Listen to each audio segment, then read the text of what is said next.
Bonjour et bienvenue dans cette nouvelle vidéo. Aujourd'hui, fatigue, quelles sont les causes? Alors dans cette vidéo, je ne vais pas vous parler de la fibromyalgie ou du syndrome de fatigue chronique, qui sont des maladies dont le symptôme principal est la fatigue. Je ne vais pas non plus vous parler de toutes les pathologies qui entraînent de la fatigue. En fait, je m'adresse aux personnes qui a priori sont en bonne santé et qui pour autant se sentent régulièrement et souvent fatiguées.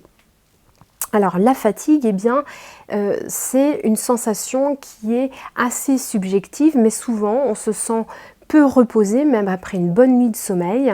On a l'impression de manquer d'énergie, de se sentir faible physiquement et même souvent aussi intellectuellement. En fait, vous savez de quoi je parle puisque vous avez tous été à un moment donné fatigués, bien entendu.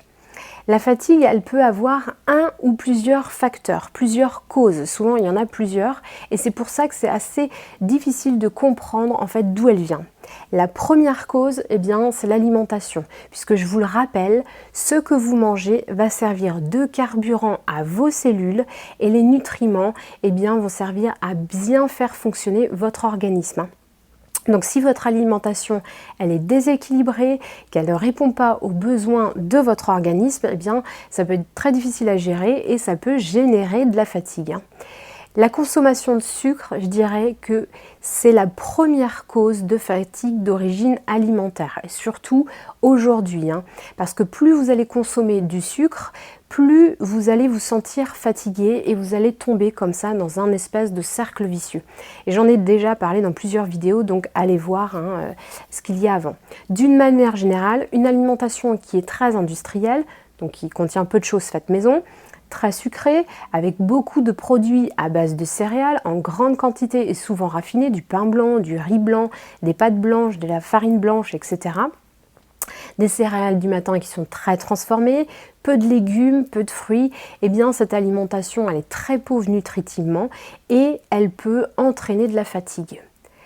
Maintenant, deuxième cause, le sommeil et un sommeil peu réparateur avec des difficultés d'endormissement, des réveils dans la nuit avec difficultés de réendormissement et puis un sommeil matinal qui peut être de mauvaise qualité, ça va entraîner de la fatigue. Et encore une fois, ici, je n'évoque pas toutes les pathologies en lien avec le sommeil, y compris l'apnée du sommeil.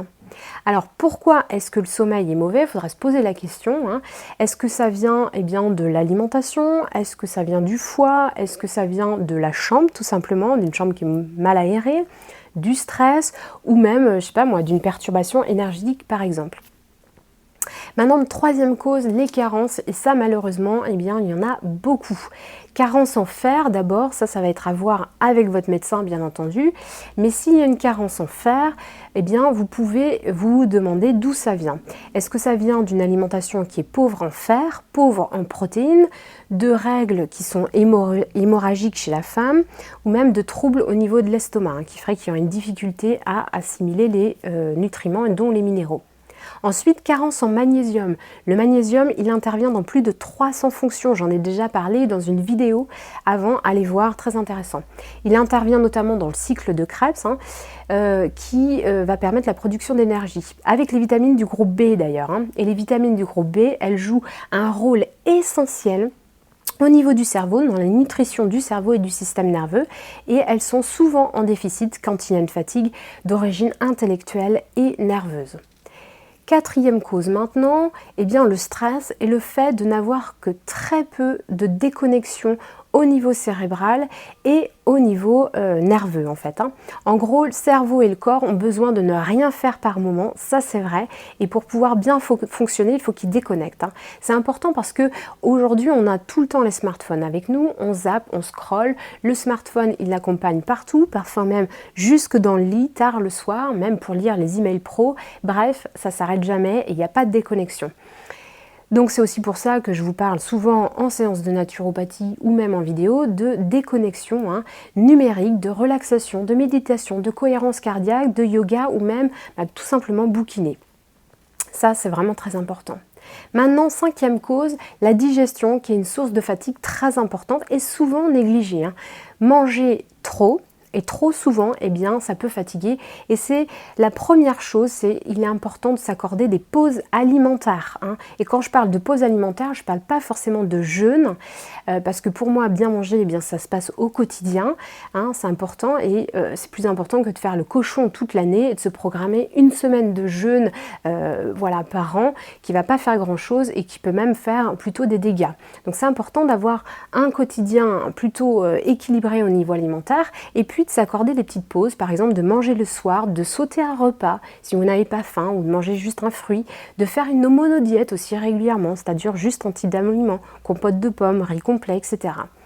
La deuxième chose, c'est bien entendu de bien mastiquer. Vous avez des dents dans la bouche, c'est pas pour mastiquer, pour faire votre travail de mastication, ça j'en ai aussi parlé dans d'autres vidéos, et ça vous permet de ne pas fatiguer inutilement votre estomac.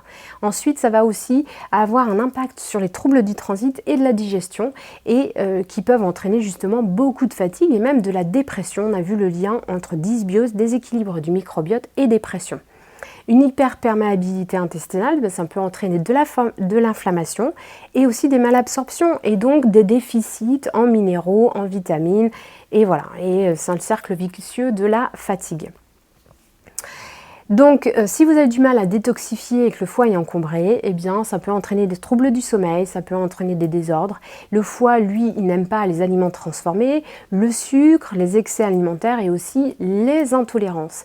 Et c'est ça qui m'amène, eh bien, à la 6e cause, eh bien, les intolérances. Parce que on peut manger ou boire des choses qui ne sont pas bonne pour nous, mais au bout d'un moment, ça va avoir un impact.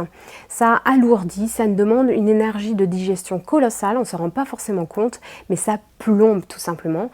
Ça mobilise aussi le système immunitaire, et puis après, on peut développer aussi d'autres pathologies d'origine immunitaire. Hein. Donc on en revient toujours à l'alimentation. C'est important que vous puissiez comprendre qu'il y a des choses qui vous conviennent et des choses qui ne vous conviennent pas, et de pouvoir un peu vous équilibrer là-dedans. Hein. Et je ne parle pas ici, dans cette vidéo, pour la fatigue, hein, de tout ce qui tourne autour de la thyroïde, du sport, du mouvement, de l'équilibre psycho-émotionnel hein, qui joue un rôle mais hyper important dans la fatigue parce que ça pourrait faire l'objet d'autres vidéos. Hein. Donc si vous êtes fatigué, c'est qu'il y a des raisons à ça. Parfois, il y en a plusieurs. Et en changeant simplement quelques petites choses dans votre quotidien, eh bien, vous pouvez observer une amélioration. Merci et à bientôt pour une prochaine vidéo.